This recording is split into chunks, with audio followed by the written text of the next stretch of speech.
नमस्कार, स्वागत है आपका मंगलवार स्टडी पॉइंट में। आज फिर से एक नई भर्ती के बारे में हम बात करेंगे, जो कि आपको यहाँ पर दिख पा रहा है स्क्रीन पर। डॉक्टर राम मनोहर लोहिया आयुर्वेद विज्ञान संस्थान के द्वारा निकल कर आई है, जो कि नॉन टीचिंग की पोस्ट है और ये काफ़ी अच्छी खासी पोस्ट है, जिसमें नर्स, स्टेनोग्राफर, आपको बता दें कि लोअर डिवीजन असिस्टेंट्स, बाकी बहुत सारी पोस्टें हैं, उनके बारे में हम जिक्र करेंगे। जो ग्रुप ए, बी और सी यानी क ख ग की पोस्टें हैं, और यह कॉमन रिक्रूटमेंट टेस्ट के परीक्षा के आधार पर यह भर्ती कराई जा रही है जी। ठीक है, तो चलिए हम देखते हैं इस नोटिफिकेशन के बारे में, जो कि निकल कर आ रही है। सबसे पहले हम स्क्रीन पर देख लेते हैं कि क्या ये नोटिफिकेशन सही है या गलत है। तो आप यहाँ पर देख पा रहे हैं। तो हम अभी आ गए हैं राम मनोहर लोहिया आयुर्विज्ञान संस्थान के आपको उसके होम पेज पर। ठीक है, होम पेज पर हम देखेंगे कि यहाँ पर ब्लिंक कर रहे हैं काफ़ी कुछ, तो उसमें देखेंगे कि यहाँ पर कहाँ पर नोटिफिकेशन है। तो चलिए हम देखते हैं। तो यहाँ पर देख पा रहे हैं कि application link for non teaching post. तो ये यहाँ पर रीड मोर हम करेंगे। उसके बाद रीड मोर करने के बाद हम देख पा रहे हैं, तो ये आपका इंटरफेस खुल कर आ रहा है। ठीक है, इम्पोर्टेड डेट देख लेते हैं कि कब तक ये आप फॉर्म अप्लाई होगा। तो ये इसका पीडीएफ है, और ये इसका रिक्वायरमेंट के बारे में यहाँ पर जिक्र किया गया है सारी चीज़ें। तो सबसे पहले बात कर लेते हैं कि ये आपको 27 तक अप्लाई होगा, 27 नवंबर तक। ठीक है, यहाँ पर हिंदी में भी है और इंग्लिश में भी है, तो हम हाईलाइट कर रखा है काफ़ी चीज़ों को। ये आपको वेबसाइट जो है www.drrmlims.ac.in पर आप अप्लाई कर सकते हैं। अब पोस्ट के बारे में हम जानकारी देख लेते हैं कि क्या क्या पोस्ट है। एक चीज़ और यहाँ पर हाईलाइट किए हैं कि आप एक से अधिक भी पोस्ट को पर अप्लाई कर सकते हैं। ठीक, और बाकी चीज़ें हम देख लेते हैं। तो देखिए यहाँ पर group A, B, C, 3 category की पोस्ट दी गई है, जो कि साइंटिस्ट बी न्यूक्लियर मेडिसिन की एक पोस्ट है, और ये ए लेवल की पोस्ट है। और general duty medical officer B level की पोस्ट है। कंसल्टिंग मेडिकल ऑफिसर जो है वो भी बी लेवल की पोस्ट है। हम बात करेंगे यहाँ पर ये सारी चीज़ें जो है बी लेवल की पोस्ट है, लेवल 10 की पोस्ट है। ठीक है, हम लोग सिस्टर ग्रेड की बात करेंगे। सिस्टर ग्रेड में जो बोला जाता है, आपको नर्स हो जाएंगी लेवल 7 वाली। ठीक है, तो उनके बारे में आपको ग्रुप बी हो जाएगा लेवल 7। ठीक है, इनका जो आपको वैकेंसी निकल कर आ रहा है वो 431 वैकेंसी निकल के आ रहा है। बहुत अच्छी वैकेंसी निकल कर आ रही है। लाइब्रेरियन ग्रेड की वैकेंसी है जो 3 पोस्ट है। ठीक है, ग्रुप सी की पोस्ट है। और स्टोर कीपर जो ग्रुप सी की पोस्ट है लेवल 6 की, ये भी काफ़ी अच्छी पोस्ट है। और आपको इसकी जो वैकेंसी टोटल है 21 पोस्ट है। ठीक है, अब हम बात करेंगे यहाँ पर कि मेडिकल रिकॉर्ड टेक्नीशियन स्टेनोग्राफर दिया है। स्टेनोग्राफर का एक पोस्ट है, और मेडिकल रिकॉर्ड टेक्नीशियन की जो पोस्ट है वो आपको 10 पोस्ट है। लोअर डिवीजन असिस्टेंट की पोस्ट 39 है। टोटल आपको यहाँ पर दिख पा रहा है कि 534 पोस्ट है। और अभी इसका फ़ी और इसके क्वालिफिकेशन के बारे में हम बात करते हैं। जो पीडब्ल्यूडी का भी यहाँ पर रिजर्वेशन है। बेसिक आपका पे यहाँ पर दिया गया है। जो सी का बेसिक पे है वो आप देख पा रहे हैं कि 25,500 है। उसी में कुछ जो पोस्टें हैं जो 29,200 भी है बेसिक पे। ठीक है, अब हम बात कर लेते हैं कि जो इनका क्वालिफिकेशन क्या मांगा है। तो क्वालिफिकेशन के बारे में बात कर लेते हैं। अब आपको अगर ये पीडीएफ चाहिए तो आप मेरे चैनल को सब्सक्राइब कीजिए, वीडियो को लाइक शेयर कीजिए। और आपको ये अगर पीडीएफ चाहिए तो डिस्क्रिप्शन बॉक्स में लिंक है अप्लाई करने का और पीडीएफ डाउनलोड करने का, दोनों का आप वहाँ से डाउनलोड कर सकते हैं। ठीक है, अब हम बात करेंगे क्वालिफिकेशन क्या मांगा है। तो आप यहाँ पर देख पा रहे हैं कि सिस्टर ग्रेड का जो क्वालिफिकेशन है वो मांगा है बीएससी ऑनर्स होना चाहिए आपको। ठीक है, नर्सिंग से BSc nursing from an Indian nursing council से। ठीक है, अब आपको साफ तौर पर यह बताया जा रहा है कि आपके पास बीएससी होना चाहिए, वो भी नर्सिंग से। ठीक है, या फिर आप उसके अलावा अगर जीएनएम किए हैं तो भी आप उसके लिए एलिजिबल है। ठीक, तीसरे चीज़ यहाँ पर क्या दिखा रहा है, तीसरा चीज़ यहाँ पर दिखा रहा है, अगर आपके पास 2 ईयर्स का सर्टिफिकेट है, यानी एक्सपीरियंस सर्टिफिकेट है, मिनिमम 50 बेडेड वाले हॉस्पिटल का होना चाहिए, ठीक है। दूसरा चीज़ में यहाँ पर दिखा रहा है कि रजिस्टर होने चाहिए आप जीएनएम में आप रजिस्टर्ड होने चाहिए, जो स्टेट और इंडियन नर्सिंग काउंसिल के अंतर्गत में आप रजिस्टर्ड होना चाहिए।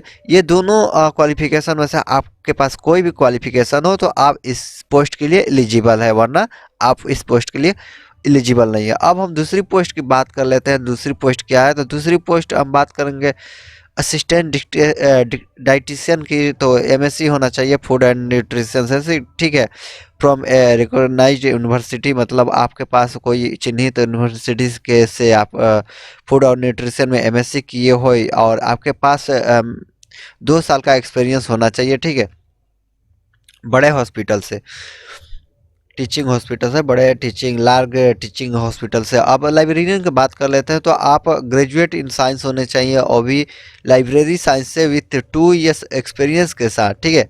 आपका टाइपिंग स्पीड भी अच्छा होना चाहिए, 25 से 30 वर्ड पर मिनट इंग्लिश और हिंदी में। स्टोर कीपर की बात कर लेते हैं, तो स्टोर कीपर यहाँ पर आपको दिख पा रहा है। स्टोर कीपर की बात कर लेते हैं, ग्रेजुएट इन साइंस कॉमर्स, ठीक है, आप ग्रेजुएट होने चाहिए साइंस और कॉमर्स में मिनिमम 55% से, ठीक है। अगर आपका 55% से कम है ग्रेजुएट में तो आप इसके लिए एलिजिबल नहीं है, ठीक है। अब हम बात कर लेते हैं कि इसके साथ और क्या चाहिए, तो डिप्लोमा इन मटेरियल मैनेजमेंट होना चाहिए, 2 वर्ष का ड्यूरेशन होना चाहिए, ठीक है। 2 वर्ष का आप ये बोले कि आपके पास डिप्लोमा होना चाहिए मटेरियल मैनेजमेंट का, तो एलिजिबल है। 2 ईयर्स का एक्सपीरियंस भी होना चाहिए store and knowledge of computer में, ठीक है। अब हम बात करते हैं, एक यहाँ पर पोस्ट निकल कर ये भी आ रहा है, जेई का पोस्ट इलेक्ट्रिकल डिपार्टमेंट से, जो डिप्लोमा किए हैं, जेई डिप्लोमा किया है इलेक्ट्रिकल विभाग से, डिसिप्लिन से, तो वो इसके लिए एलिजिबल है। उसके साथ आपके पास 2 वर्ष का एक्सपीरियंस भी चाहिए, ठीक है। स्टैटिकल असिस्टेंस का भी पोस्ट है, जो एमएससी किए हैं मैथमेटिक्स या स्टैटिक्स से, वो इस पोस्ट के लिए एलिजिबल है।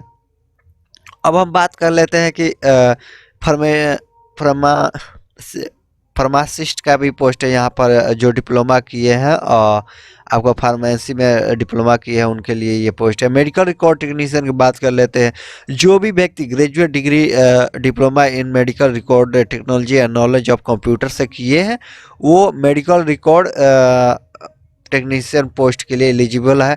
अब हम इसके साथ बात कर लेते हैं कि लोअर डिवीजन असिस्टेंट जो है, ये एक अच्छी भर्ती है और इस भर्ती के लिए आप लोग अप्लाई कर सकते हैं। इसके लिए आपको क्वालिफिकेशन की ये ज़रूरत पड़ती है कि graduate with knowledge of noting and drafting, यानी आपके पास ना नोटिंग मतलब लेखन, मतलब आप कोई भी चीज़ को नोट करने या ड्राफ्टिंग या ड्रॉप बनाने में 1 साल के आपके पास, और गवर्नमेंटल या सेमी गवर्नमेंटल बोले तो एनजीओ में भी अगर आप रजिस्ट है तो सेम हो जाएगा, ठीक है। नॉलेज ऑफ टाइपिंग हैविंग, आपके पास टाइपिंग होना चाहिए 35 वर्ड पर मिनट इन हिंदी और 40 वर्ड पर मिनट इन इंग्लिश, ठीक। अब हम बात कर लेते हैं स्टेनोग्राफर की। स्टेनोग्राफर ये काफ़ी जो पोस्टें हैं बहुत हैवी पोस्टें हैं। लेवल भी आप देख रहे हैं, लेवल 6 है, 5 है, 7 है, तो कहीं ना कहीं पेमेंट इसकी ज़्यादा है, इसीलिए इतना क्वालिफिकेशन मांगा है। क्वालिफिकेशन देने में हम भी कहीं ना कहीं कंफ्यूज हो जा रहे हैं कि ये क्या चीज़ें दे दिया है, लेकिन ये जो मांगा है वो काफ़ी हाई लेवल की पोस्ट है, तो हाई लेवल के लिए हाई क्वालिफिकेशन की डिमांड की गई है। अब हम बात कर लेते हैं स्टेनोग्राफर की। तो स्टेनोग्राफर की पोस्ट के लिए आपको यहाँ पर ग्रेजुएट होना चाहिए 55% से मिनिमम होना चाहिए, ठीक है। आपके पास 80 वर्ड पर मिनट इन हिंदी और इंग्लिश स्टेनोग्राफी होनी चाहिए आपके पास, ठीक। कंप्यूटर एप्लीकेशन के बारे में जानकारी होना चाहिए। अब हम बात करते हैं नीचे और कुछ जो कि हाईलाइट कर रखा है। एज जो है आपका मांगा है, एज यहाँ पर देख पा रहे हैं 18 से 40 वर्ष की आपकी आयु होनी चाहिए। उसके बाद आपका रिजर्वेशन जो दिया जाएगा स्टेट गवर्नमेंट के आधार पर, वहाँ पर जो उत्तर प्रदेश में स्टेट गवर्नमेंट है उसके आधार पर आपको रिजर्वेशन दिया जाएगा। अब फी की बात कर लेते हैं कि भाई फी कितना मांगा है, आवेदन शुल्क जो मांगा है वो कितना मांगा है। तो आवेदन शुल्क जो मांगा है, युवा जो कि अनरिजर्व कैटेगरी से बिलोंग करते हैं उन्हें 1,000 रुपये फी पेमेंट करने हैं कोई भी पोस्ट के लिए। उसके साथ आपको 18% की जीएसटी यानी 180 रुपये की जीएसटी देना है, यानी 1,180 रुपये टोटल आपका एक फॉर्म अप्लाई का होगा। अब हम बात कर लेते हैं ईडब्ल्यूएस और ओबीसी के लिए। तो ईडब्ल्यूएस और ओबीसी के लिए आपको यहाँ पर जो दिखाई पड़ रहा है वो 1,000 मांगा है, यानी सेम रेट है, सेम शुल्क है, ठीक है। अब हम तीसरी चीज़ बात कर लेते हैं कि अनुसूचित जाति और अनुसूचित जनजाति की, जो कि 600 रुपये मांगे हैं और उसके साथ 108 रुपये का जीएसटी, जो कुल मिलाकर 708 रुपये हो जाते हैं। और आपको बता देते हैं डिसेबल्ड के यहाँ पर एक छूट दी गई है। डिसेबल के लिए कोई भी शुल्क नहीं लिए जाएंगे। जो शारीरिक रूप से विकलांग व्यक्ति है उनसे कोई भी शुल्क नहीं लिए जाएंगे, ठीक है। अगर आप भी इसमें इंटरेस्ट रखते हैं तो आप इस वेबसाइट पर या फिर मेरे दिए हुए डिस्क्रिप्शन बॉक्स के लिंक में जाके आप अप्लाई कर सकते हैं। तो आज के लिए बस इतना ही। बने रहिए मंगलम स्टडी पॉइंट के साथ। मिलते हैं नए बहाली के इंतजार में और नई बहाली के बारे में विस्तृत जानकारी प्राप्त करेंगे। जल्दी ही कोई ना कोई बहाली हम लेकर आ रहे हैं। तो अगर अभी तक मेरे चैनल को नहीं सब्सक्राइब किया है तो चैनल को सब्सक्राइब कीजिए, वीडियो को लाइक कीजिए, शेयर कीजिए खूब, और नए भर्ती के अपडेट पाते रहिए। थैंक यू, धन्यवाद।